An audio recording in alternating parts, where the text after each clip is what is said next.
He hates humans so much he applies for a teaching job, specifically hoping to avoid them entirely. What he gets instead is a school full of cat girls, dragon girls, mermaids, and wolf girls, all desperately trying to learn how to become human themselves. This is the story of Reggie Toma, the burned-out gamer teacher, who accidentally finds the last classroom on Earth he ever expected to belong in. Act 1. A man who'd rather play games. Reggie Toma is an adult with one clear vice: video games. Mid-session one afternoon, his mother bursts into his room, scolding him for shouting too loudly at whatever boss fight he's tangled up in, then gently pressing him about his future. It's been 2 years since he left his last job, and she's genuinely worried about where his life is headed. She carefully asks whether he's lost interest in teaching altogether, acknowledging how hard things were for him before, but making it clear her concern comes from love, not judgment or nagging. Reggie stays silent, staring at the screen, and she leaves without pushing further, letting the weight of the unanswered question hang in the room behind her. Stung by the conversation more than he'd like to admit, Reggie starts scanning job listings, specifically looking for something that requires as little human interaction as humanly possible. He stumbles onto a promising ad, a calm, relaxing teaching position tucked away in the mountains, complete with full insurance and access to hot springs. Exactly the kind of low-stress life he's been craving after years of burnout. His excitement dips slightly when he realizes it's a teaching position at an all-girls school called Shiaoi. Still, when he notices the listing specifically seeks candidates with strong human traits who are genuinely dedicated to their students, something about the unusual phrasing intrigues him enough to submit his application anyway, even if he can't quite explain why. Act 2. A path that shouldn't be there the next day. Reggie arrives at a remote, densely forested area, immediately questioning whether he's even in the right place. Digging through the envelope of instructions he was mailed, he finds something odd tucked inside. A second, smaller orange envelope he doesn't remember being there originally. Opening it, he finds a plain ring, and without thinking too hard about it, slips it onto his finger before going back to studying the map. According to the directions, there should be a path near the bus stop marked by a large cherry blossom tree, but there was nothing like that in front of him just moments ago. When he lifts his head again, the path and the tree are simply there now, as if they'd appeared out of thin air. Choosing, for now, to brush off something that should be deeply unsettling, Reggie heads into the forest anyway. After a long walk, the school finally comes into view. Act 3. Welcome to Shiaoi School. Stepping inside, Reggie is greeted by a nervous man who introduces himself as Satoru Josino, the school's math teacher, and asks if he's the new hire. Confirming that he is, Reggie explains he spent 4 years teaching social studies at his previous school. As Satoru leads him through the entrance, Reggie notices a row of unusual jars lining the walls. Satoru simply mentions they're unique to the school without elaborating further, and Reggie, though curious, decides not to press the issue just yet. In the teacher's lounge, he's introduced to Yuki C., a light blue-haired science teacher who cheerfully tells him to just call her Yuki, right before stepping uncomfortably close, brushing a hand along his cheek, then casually claiming she was simply removing an eyelash. Thoroughly unsettled, Reggie asks bluntly whether she thinks that's appropriate behavior towards someone she just met. Yuki apologizes, admitting he'd simply caught her attention, before letting him know the principal is waiting to see him. Dot 4. The truth about Shiaoi after dropping off his bag. Reggie stands nervously outside the principal's office, recalling the polite, modest old man he remembers meeting during his interview process. Telling himself it's genuinely surprising he was even chosen for the role, he steadies his nerves,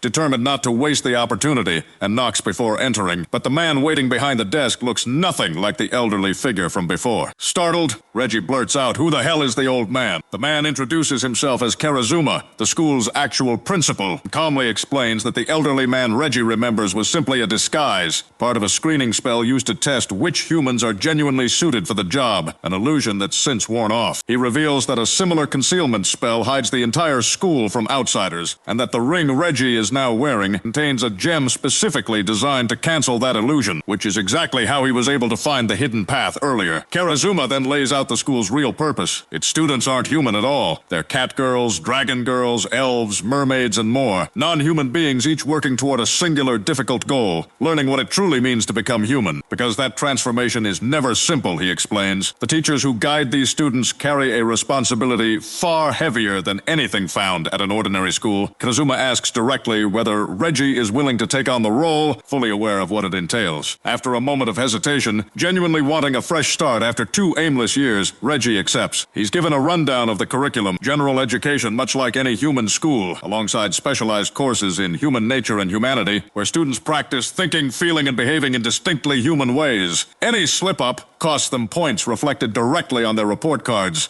A constant, quiet pressure hanging over every interaction. There's also social skills and relationships, which teaches communication, cooperation, and empathy, graded not by teachers but by fellow classmates, who can add points to a jar placed by each student's name at the school's entrance, the very jars Reggie had noticed earlier without understanding their purpose. Classes are split into beginner, intermediate, and advanced levels, and only students who meet the term's requirements can advance or, eventually, graduate into full humanity, a goal that, Kerazuma makes clear, isn't guaranteed to anyone no matter how hard they try. Act 5. First day, 4 students the next day. Reggie arrives for his first real day of teaching, mentally preparing to come across as strict but kind. Opening the classroom door, he's struck by the sight of an entire room full of unmistakably non-human students. Pushing past his own surprise, he introduces himself as the advanced class's homeroom teacher, responsible for guiding them through the fundamentals of humanity, and mentions offhandedly that he enjoys video games and fantasy stories. Opening the floor to questions, an orange-haired girl immediately asks if he has a girlfriend. Reggie deflects, insisting she shouldn't ambush him emotionally with such a typical question, and confirms he doesn't. A pink-haired girl teases that he'll probably end up chasing one of them anyway, while a brown-haired girl wonders aloud whether he might be interested in someone like their mermaid classmate specifically. Exhausted by the teasing, Reggie asks them to stop treating him like some kind of threat, promising he has no intention of doing anything inappropriate. Moving past the jokes, he has each student introduce herself properly. First is Tobari Janida, the orange-haired two-headed shrike, whose dream is to become human so she can create music. Next is Sui Sami, a rabbit girl determined to become human in order to repay a kindness shown to her by a human years ago. Third is Kyoka Minasuki, the light blue-haired mermaid who wants to become human purely so she can dance freely. Finally, there's Isaki Oami, a wolf girl hoping to become human to finally end what she describes as her own incomplete existence as a werewolf, Act 6. I hate humans. Hearing each of their reasons leaves Reggie visibly thoughtful. Tobari asks directly whether he's afraid of them for not being human, or whether he simply finds them disgusting. Reggie insists that's not it at all. If anything, he admits he's genuinely happy, having always assumed demi-humans were purely fictional and thrilled to learn they actually exist. When Tobari guesses that's connected to his love of games and fantasy, Reggie admits that's only part of it. The bigger reason, he confesses, is that he hates humans and has never been good at dealing with them, which is exactly why teaching non-human students felt like the safer option. The girls are visibly shocked. Pressed for an explanation since becoming human is literally their life's goal, Reggie lays out his reasoning bluntly. Humans are selfish, indifferent to each other's suffering, quick to exploit kindness, and utterly unforgiving of a single mistake, no matter how hard someone tries to do right by others. Watching how excited the girls are to eventually join the human world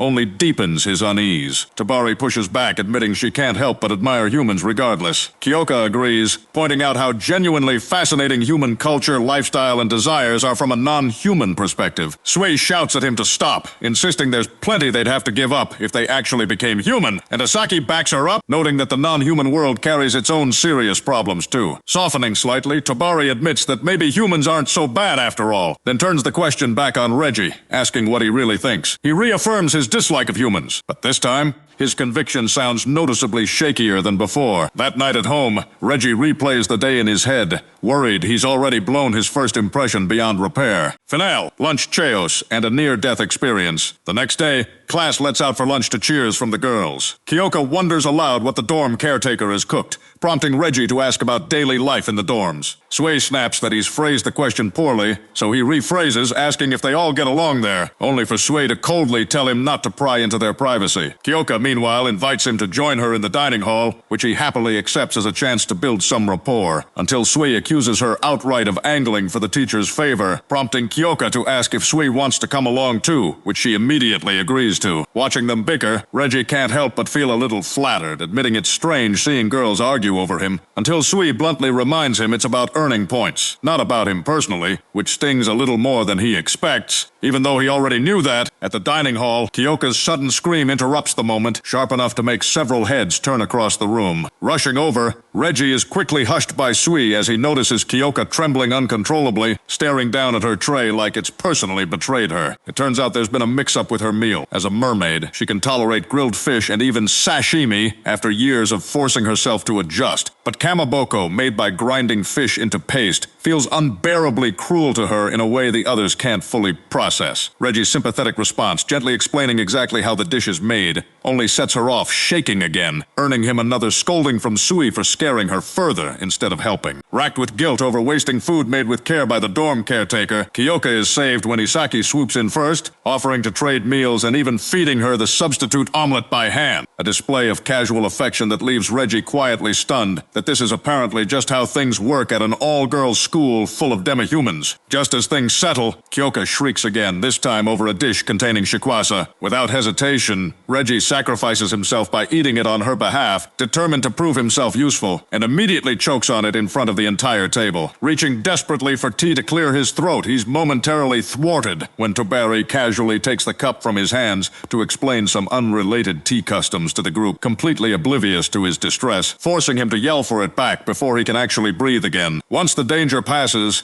he admits, relieved and a little embarrassed, that he genuinely thought he might die over lunch of all things. Kyoka thanks him warmly for risking himself on her behalf, and the other girls chime in with praise, calling him surprisingly brave, though Sui, predictably, brings him right back down to earth with a dry, deflating remark. Watching them all interact so easily around him, Reggie allows himself a small, genuine smile, quietly wondering if maybe, despite everything he said about hating humans just a day earlier, he really can make this strange, unconventional job work after all. That's the story of a man who tried to run away from humanity entirely and ended up teaching a classroom full of monster girls how to find it instead, one chaotic lunch period at a time. If you want to see how Reggie's first term at Shiaoi School unfolds from here, go check out the full series for yourself, and let me know in the comments. Which student do you think will win him over first?